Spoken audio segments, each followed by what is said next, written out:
Morning. നമ്മൾ ഇന്ന് സംസാരിക്കുന്നത് അമീബിക് മസ്തിഷ്ക ജ്വരത്തിനെ പറ്റിയാണ്. കെട്ടിക്കിടക്കുന്ന വെള്ളത്തിലാണ് ഈ രോഗം ഉണ്ടാക്കുന്ന അമീബ ഉണ്ടാവുക.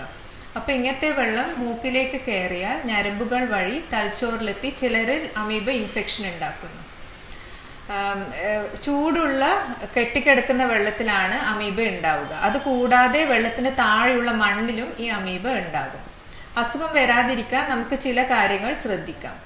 വൃത്തിയില്ലാത്ത വെള്ളത്തിൽ കഴിയുന്നത്രയും ഇറങ്ങാതിരിക്കുക. ഇനി അഥവാ ഇറങ്ങിയാൽ തന്നെ മൂക്കിൽ വെള്ളം കയറാതെ മാക്സിമം ശ്രദ്ധിക്കുക. നോസ് ക്ലിപ്പ് യൂസ് ചെയ്യാം. ഒരു കാരണവശാലും ഇങ്ങനത്തെ വെള്ളത്തിൽ ഡൈവ് ചെയ്യരുത്, കാരണം കുറെ വെള്ളം നല്ല പ്രഷറിൽ മൂക്കിലേക്ക് കയറിപ്പോകും. വെള്ളത്തിൽ നിൽക്കുന്ന ടൈമിൽ താഴെയുള്ള മണ്ണ് ചവിട്ടി ഡിസ്റ്റർബ് ചെയ്യാതെ ശ്രദ്ധിക്കുക. ഇങ്ങനത്തെ വെള്ളം യൂസ് ചെയ്ത് മൂക്ക് ഇങ്ങനത്തെ ഒന്നും ക്ലീൻ ചെയ്യാതിരിക്കുക.